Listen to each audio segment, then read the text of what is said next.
आज हमारा टॉपिक है सेंट्रल टेंडेंसी। सेंट्रल टेंडेंसी को हम सेंट्रल वैल्यू या नॉर्मल लैंग्वेज में एवरेजेस भी बोलते हैं। अब हमारे पास सबसे पहले इसकी इंट्रोडक्शन क्या है।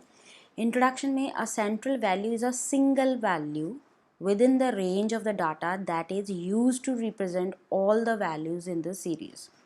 अब बच्चे हमारे पास क्या होता है कि डाटा बहुत सारा डाटा होता है। फॉर एग्ज़ाम्पल अगर हम जो है पर कैपिटा इनकम का, मुझे इंडिया की पर कैपिटा इनकम का डाटा चाहिए, ठीक है। तो पर कैपिटा इनकम देश की हमारी पॉपुलेशन जो है लगभग जो है 135 करोड़ के आसपास है।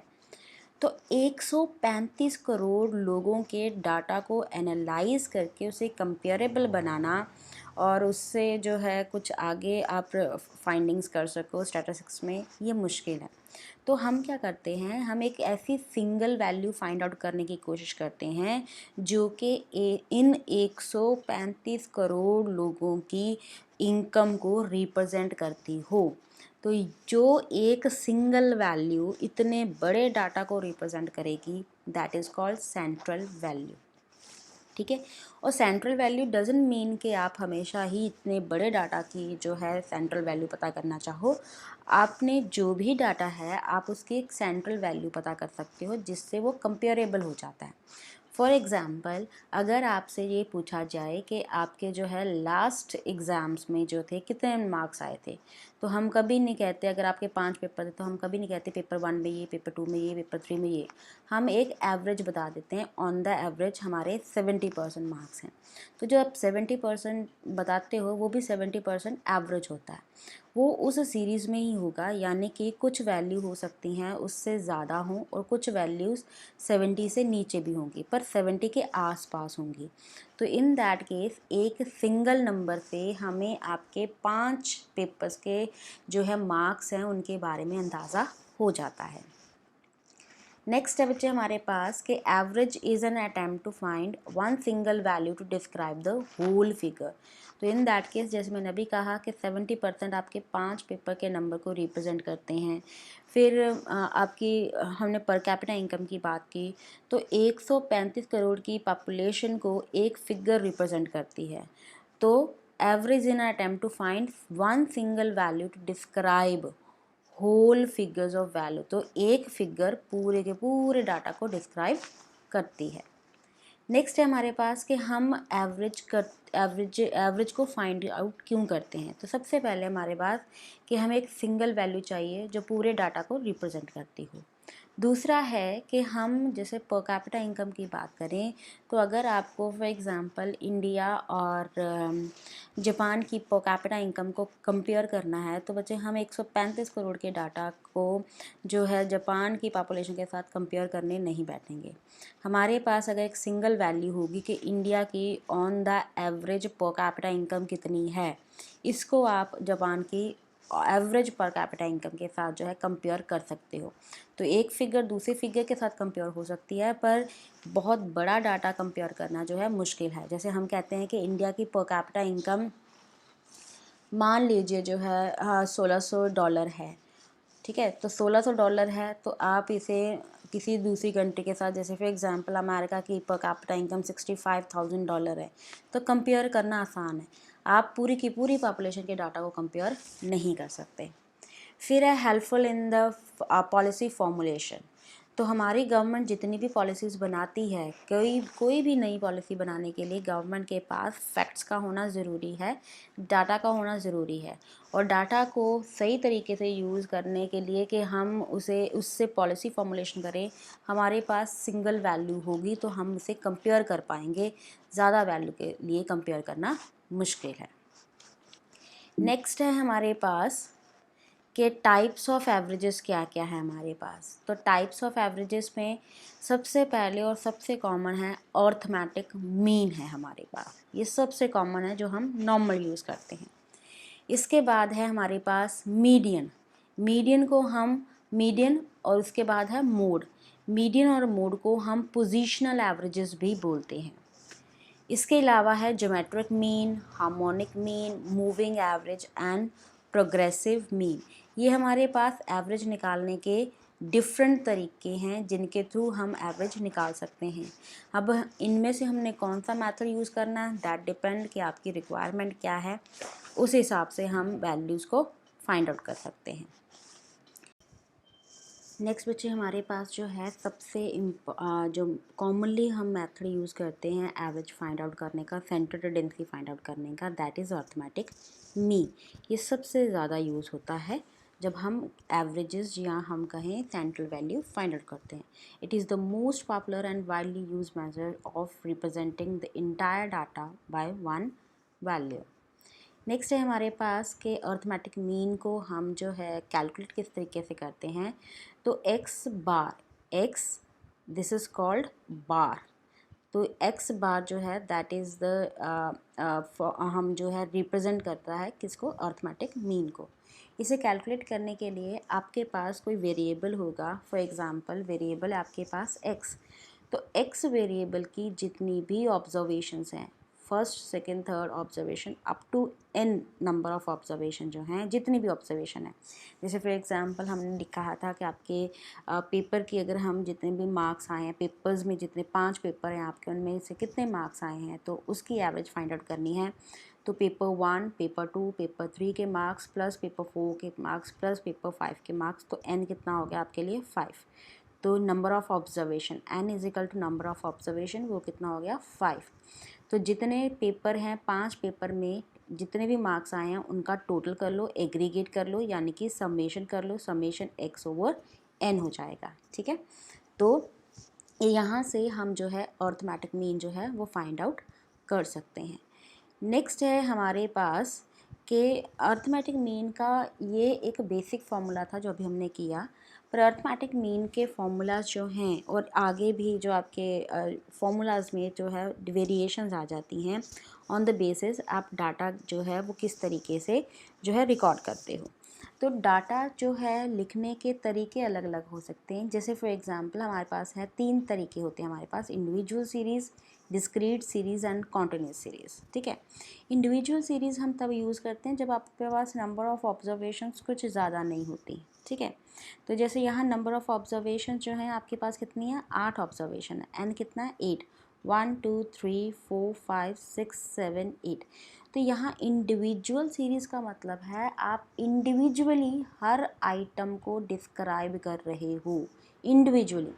अगर कोई आइटम आपकी रिपीट हो रही है तो उसे आप, अगर 2 बार रिपीट हो रही है तो वो 2 बार लिखी जा रही है, अगर कोई आइटम 3 बार रिपीट हो रही है तो वो 3 बार अलग अलग लिखी जा रही है।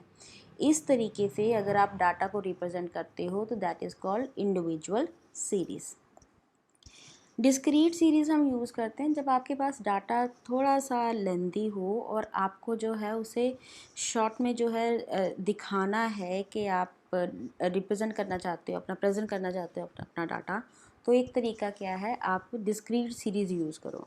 डिस्क्रीट सीरीज़ में क्या होता है कि हम जो नंबर ऑफ़ आइटम जो हैं वो इंडिविजुअली नहीं लिखते। जैसे यहाँ पर 5 जो था वो 3 बार रिपीट हुआ था तो मैंने 3 बार लिखा था। यहाँ पर हमने क्या किया, 5 अगर 3 बार रिपीट हुआ है तो 3 बार लिखने की बजाय मैंने लिख दिया फ्रीक्वेंसी, कितनी बार रिपीट हुआ, कितनी फ्रीक्वेंटली वो सीरीज़ में रिपीट हुआ है, दैट इज़ 3 टाइम्स। तो इस तरीके से क्या होता है कि आप एक बड़े डाटा को छोटी फॉर्म में जो है वो लिख सकते हो। तो ये होती है आपकी डिस्क्रीट सीरीज़। अब नंबर ऑफ़ ऑब्जर्वेशन यहाँ पे भी 8 थी, नंबर ऑफ़ ऑब्जर्वेशन यहाँ पे भी 8 है। यहाँ से तो आपने 1 2 3 4 ऐसे करके कैलकुलेट कर लिया, 8 है। यहाँ से जो नंबर ऑफ़ ऑब्जर्वेशन है वो कैलकुलेट करने के लिए हम फ्रीक्वेंसी कैलकुलेट करेंगे, कितनी कितनी बार रिपीट हुआ है। 4 1 टाइम रिपीट हुआ तो 1 ऑब्जर्वेशन हो गई।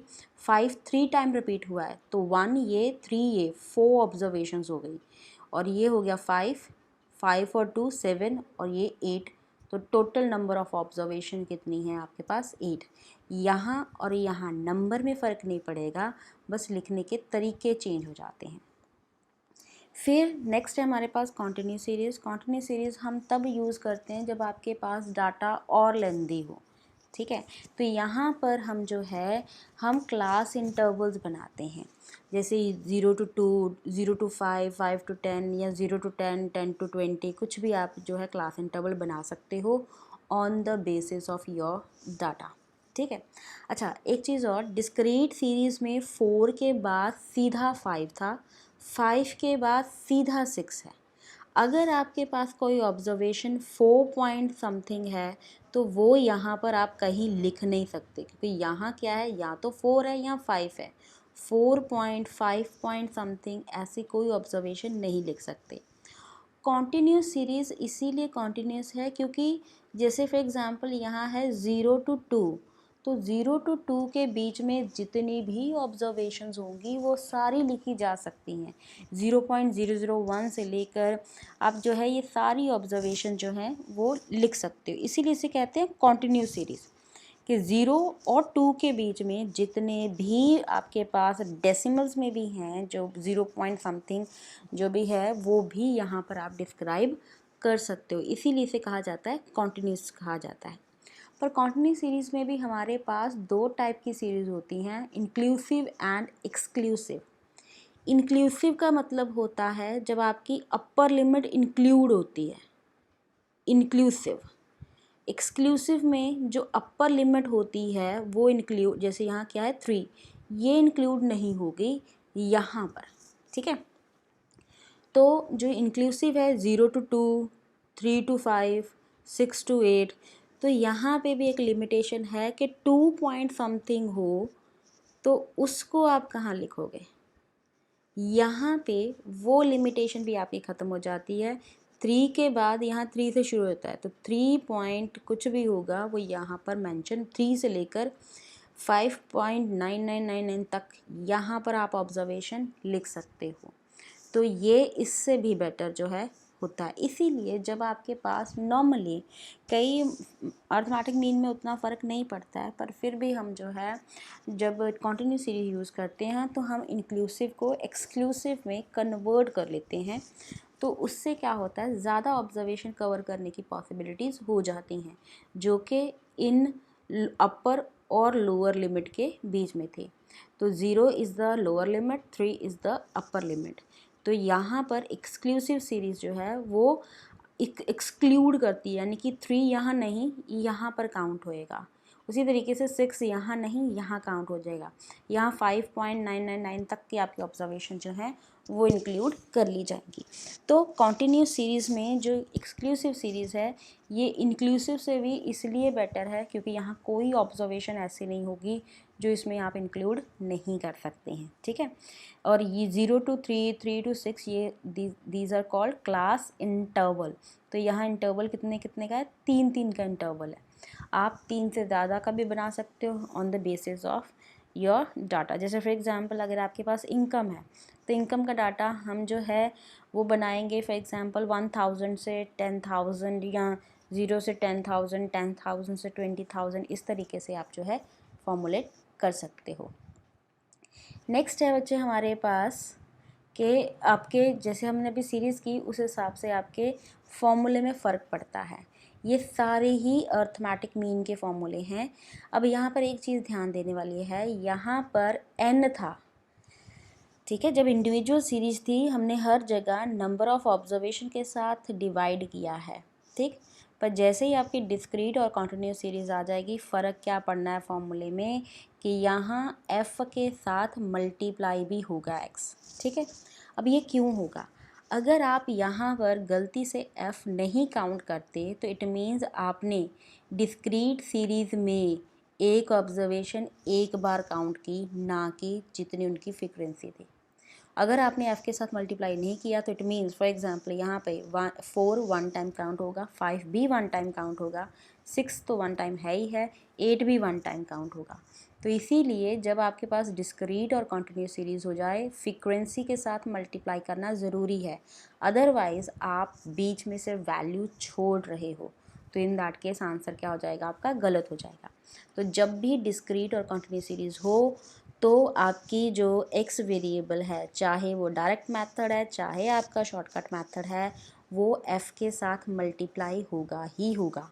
और अगर आपने नहीं किया इट मीन्स आप हर वैल्यू की, हर वेरिएबल आइटम की जो है वो फ्रीक्वेंसी 1 लेके चल रहे हो, जो कि हो सकता है डाटा में ऐसा ना हो। फिर है हमारे पास जो है डायरेक्ट मेथड्स, फिर शॉर्टकट मेथड में दिस इज़ एज्यूम्ड मीन, आपने मन से कोई एज्यूम करना है, आपकी जो वेरिएबल होगा उससे आपने एज्यूम करना है। मोस्ट प्रोबेबली आप ऐसी वैल्यू चूज़ करो जो कि डाटा के जो भी आपको रेंज दी हुई है, लोएस्ट और हाईएस्ट वैल्यू जो भी है उसके मिड में कहीं पे आती हो। एग्जैक्ट तो नेचुरली कैलकुलेट करके पता चलेगा, मिड में अंदाजे से, ना तो बहुत बड़ी वैल्यू को एज्यूम्ड मीन मानो और ना ही बहुत छोटी वैल्यू को आप एज्यूम्ड मीन मानो। फिर है हमारे पास जो है step deviation method. Step deviation method में अब हमने क्या करना है, जब शॉर्टकट किया था तो x में से एज्यूम्ड मीन माइनस किया था, यहाँ x में से एज्यूम्ड मीन माइनस करने के बाद उसे किसी कॉमन फैक्टर के साथ डिवाइड भी करना है। अब हम ऐसा क्यों करते हैं, अगर तो आपके पास डाटा छोटा है, सिंपल है, तो डायरेक्ट मेथड यूज़ करें। पर अगर आपके पास जैसे जैसे डाटा बड़ा होता जा रहा है, कॉम्प्लिकेटेड होता जा रहा है, वैल्यूज़ बड़ी होती जा रही हैं, तो प्रेफर है कि आप शॉर्टकट या स्टेप डेविएशन यूज़ करो। तो इससे आपके जो है कैलकुलेशन करनी आसान हो जाएंगी। तो इसीलिए हम जो है direct, shortcut and step deviation method जो है वो यूज़ करते हैं। यहाँ पर हमारे पास एक आ जाती है मिड वैल्यू। कॉन्टिन्यूस सीरीज़ जैसे 0 to 10 है, तो 0 और 10 के बीच में बहुत सारी वैल्यूज़ हैं, 1 2 3 4 के अलावा पॉइंट्स में भी आपके पास, डेसिमल्स में बहुत सारी वैल्यूज़ हैं। तो इन दैट केस हम क्या करते हैं, हम उस सीरीज़ की एक मिड वैल्यू फाइंड आउट कर लेते हैं।